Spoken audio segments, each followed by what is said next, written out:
Hi, I'm Kim Taylor, and this is another edition of On the Couch for the Viewpoint. Sister Andrea, you've had a remarkable career. Thank you so much for joining us today. Thank you.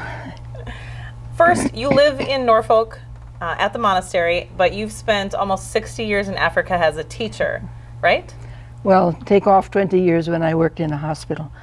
And then you grew up in Pierce, Nebraska? In Pierce, on a farm. Would you have thought that you would have spent that much time in Africa?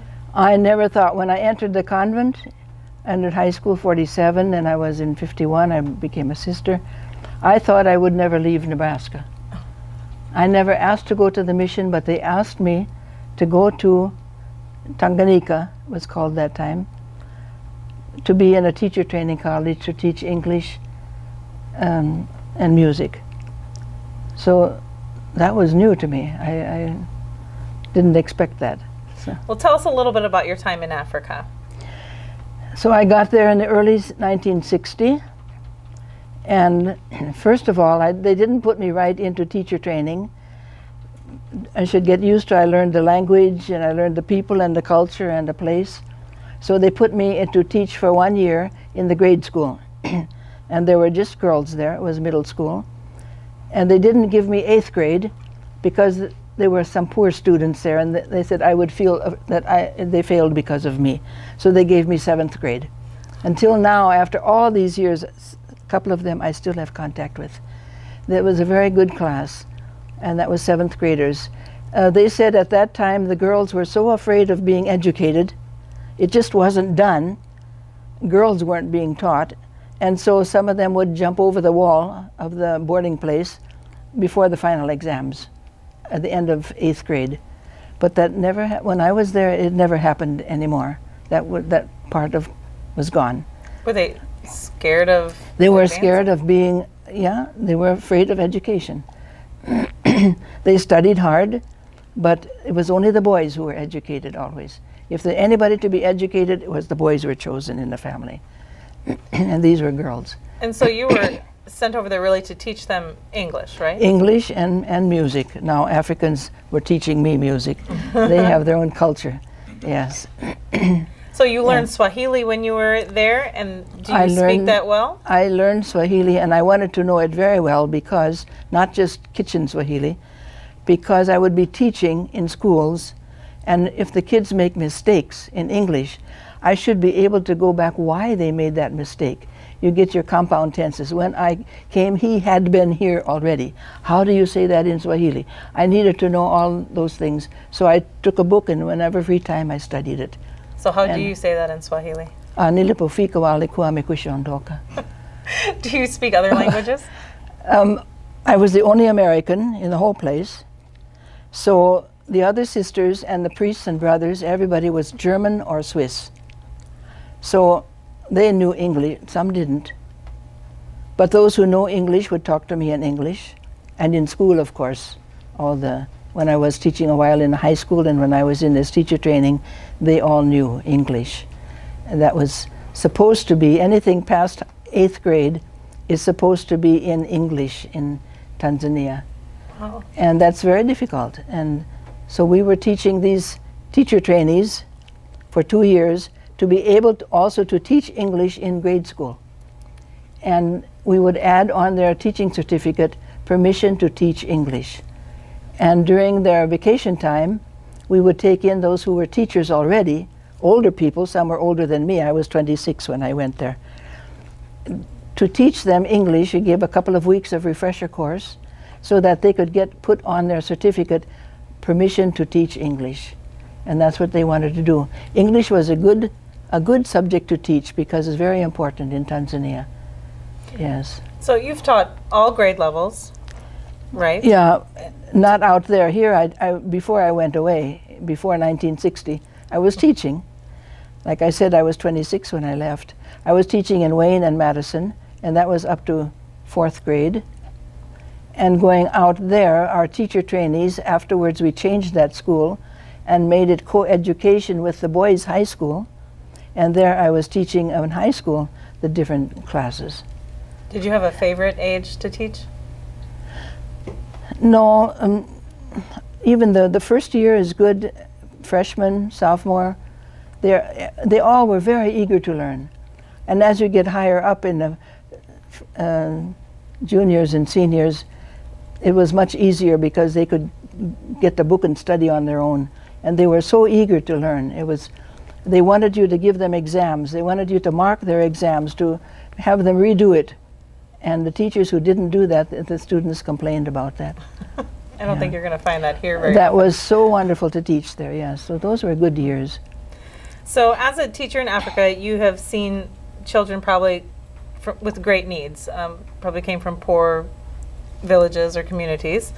How did you help them as they were in the schools? Yeah, in the school, for example, I knew they didn't have a big diet when they were home. They just had their porridge with beans, and trying to teach them to get other things in there. And when they were feeding their little brothers or sisters beans, said that just goes straight through them. You got to mash them and mix it in with their porridge. So that was all simple things like that. And then, of course, hygiene, and yeah, we didn't go into their villages, but we did see their homes. And their toilets, of course, were just a hole in the ground with a piece of wood on top and some kind of made of leaves, coconut palms, as to make it a little bit enclosure. That's what they were used to. So when we had flushing toilets, that was incomprehensible. Yeah. And when they came to the schools, those were already buildings that were built, and the children came to you guys? They were built already before I ever got out there. See, I only came in 1960. And they came out there way before even the... Tanzania was the very first place where our people went in 1885, 1886. And so when I came in 1960, they had already the Germans. The Germans are good builders and very thorough, and they did what they could. And so we had nice places too, and we had cement floors, of course, not anything else very fancy, but a cement floor was great, because the people at home, they had just dirt floors, and to clean it you would take some water and sprinkle to get the dust down. And like this, that's what they were used to. Yeah.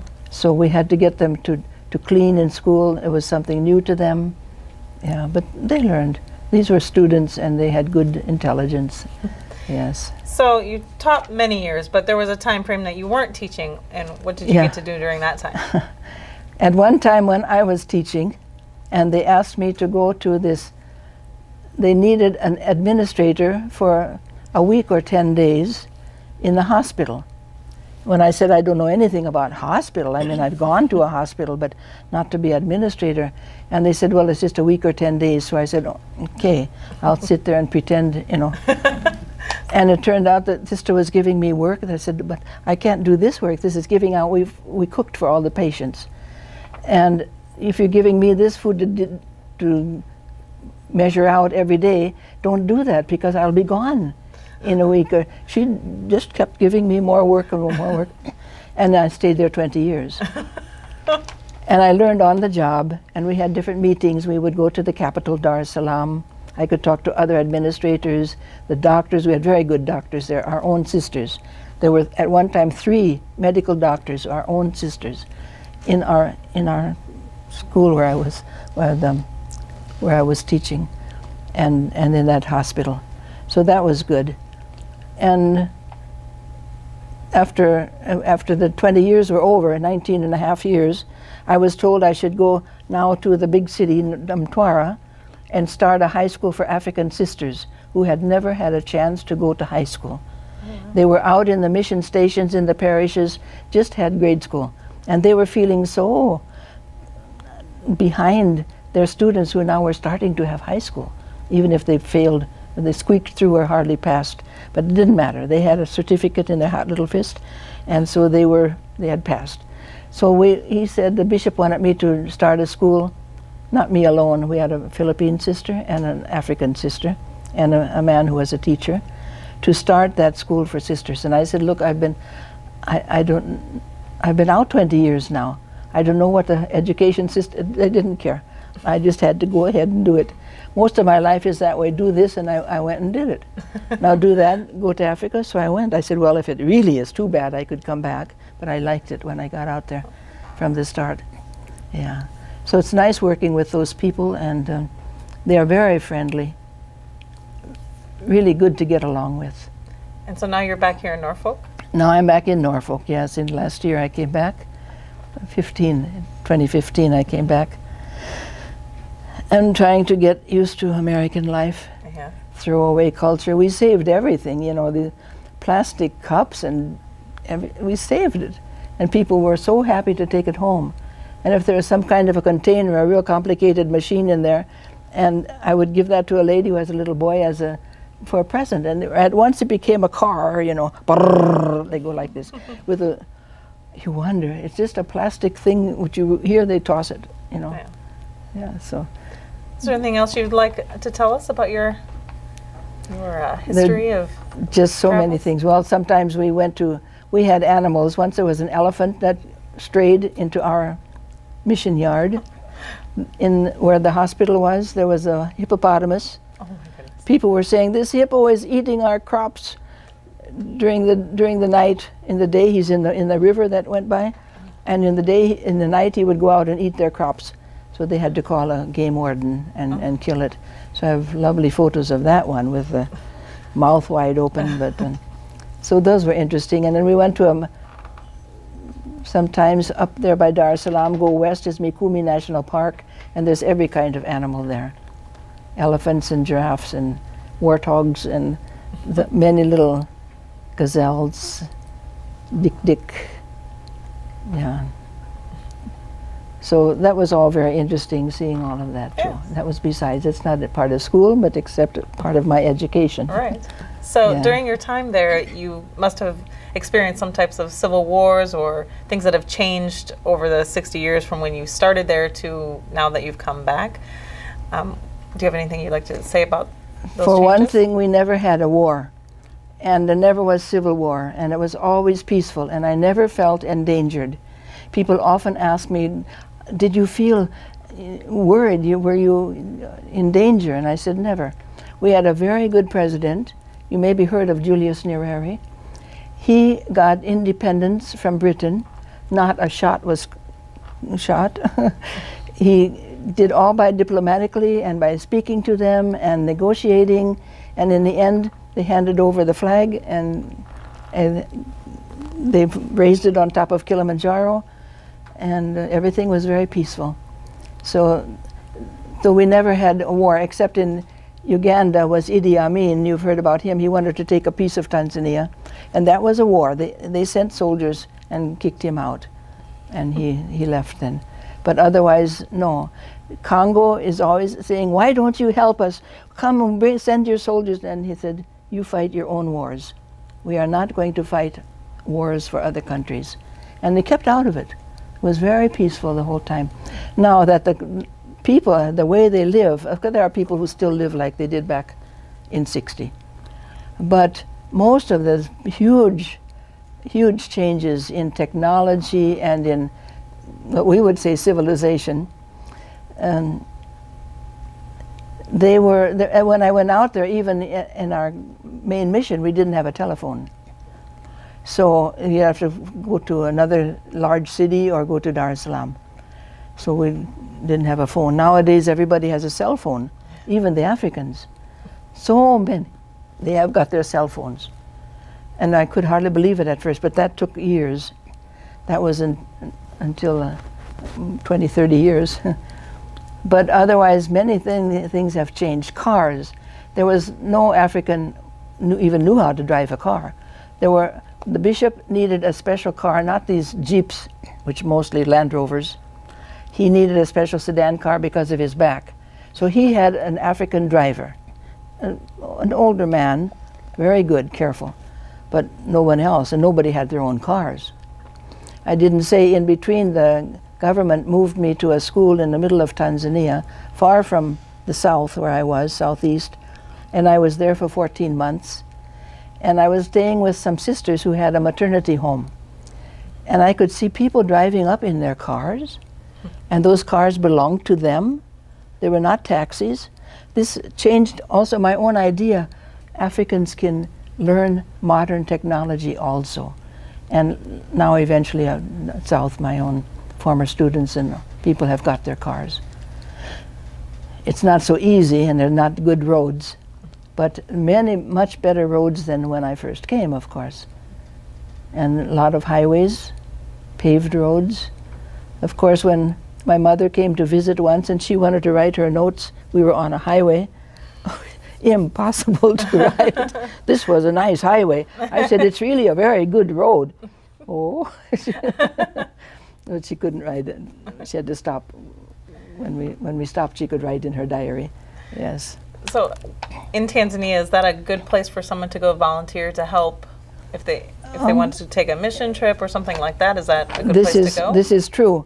Although they are very careful, you don't come into the country now if you take away a job of a citizen. Oh, okay. And it's not so easy to come in order to work. Mission, yes. For if you come in as a missionary, no problem. On your application, you write, what's your work? Missionary. Okay. If I'm a teacher or a nurse or a doctor, don't say that. Just say missionary. Because if you say a doctor or a teacher, you have a contract. And then you have to go. And we don't do that. We don't just come in and go out after a couple of years. Right. Yeah. Do you ever wish to go back there again? Well, I would like very much to, but and I know it's not going to happen, so I do keep up contact with a number of them with email, and once in a while I can phone. I have a phone card, which is cheaper, and I can phone to, but you know we are 8 or 9, depending on the year, the time of the year, hours difference. Oh, yeah. So after a while when we got Skype, and my family, my brothers and sisters and cousins, were talking on Skype, so sometimes it's 8 hours difference and sometimes 9. It's hard to phone, but email works easy anytime, yeah. And then of course we chat away in Swahili. Yeah, yes. Well, thank you very much for taking the time to meet with us today and go over some of the things that you've got to experience. Yes, this was very short. Thank you for being so patient. No. I didn't have everything written down what to say, so You did great. I tried to answer what you said. Thank you. Okay.